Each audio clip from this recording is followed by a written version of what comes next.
Sa ibang balita, naka-heightened alert na ang bayan ng Pulangi, Albay matapos maapektuhan ng baha ang 13 barangay doon. Nakahanda na rin ang mga evacuation center sakaling kailanganin ilika sa mga residente. At live mula sa Pulangi, Albay, saksi si JP Soriano. JP.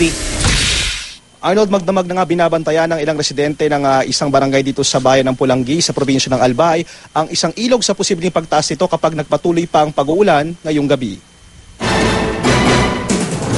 Aligaga at di mapakali ang ilang residente ng barangay Ubaliw dito sa Pulangi, Albay nang balikan ng GMA News ngayong gabi. Rumaragasa pa rin kasi ang ilog. Kinakabahan kami. Dahil baka kung lumakas pang lalo, mag-iba lahat itong riprap. Dasal nilang di maulit ang pag-apaw ng ilog kahapon na dahilan ng pagkawasak ng bahagi ng diking ito at ng isang barong-barong. Nung narinig kong nagsisigawan mga tao, kaya lumabas po ako. Kaya yun, pinokus ko na po yung cellphone ko sa kinunan ko po yung pagkatibag po ng nitong recrap po. Kwento ni Brian na may-ari ng barong-barong, biglaan daw ang pagragasa ng ilog at pagtaas ng tubig. Muntik na pong makasama kung hindi ako nasigawan ni kapitbahay ko si Jenna.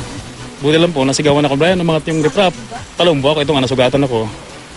Naka-heightened alert na ang buong bayan ng Pulangi matapos maapektuhan ng baha ang 13 barangay nito. Aabot sa 50 milyong piso ng halaga ng nasirang mga istruktura tulad ng diking ito. Ang problema po namin, magmula pa po nung linggo, hindi kami nakakabalik doon dahil walang daanan. Hanggang ngayon, dito lang ho kami nakikituloy. Wala rin hong kasiguruhan dito. Pati ang ilang paaralan nalubog sa tubig kaya suspendido ang klase sa lahat ng antas sa Pulangi. Aabot naman sa 3 milyong piso ang halaga ng pinsala sa agrikultura.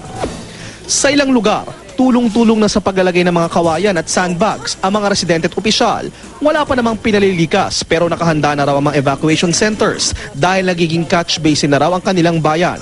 Kasi po ang Pulangi po malapit po sa bato, may bato lake po dyan, kumbaga po silted na yung masyado, mababaw na. Pag po yung umapaw, ang catch basin po, bumabaklo po sa bayan namin sa Pulangi. Arnold, ayon naman sa provincial DRRMC ng Albay ay sinuspende rin ang klase sa bayan ng sa isang bayan dito sa Albay kanina dahil din sa tuloy-tuloy na pag-uulan at inanunsyo ngayon ng mayor ng Pulangi na bukas ay may pasok na raw sa lahat ng antas pero babantayan pa rin daw nila ang lagay ng panahon.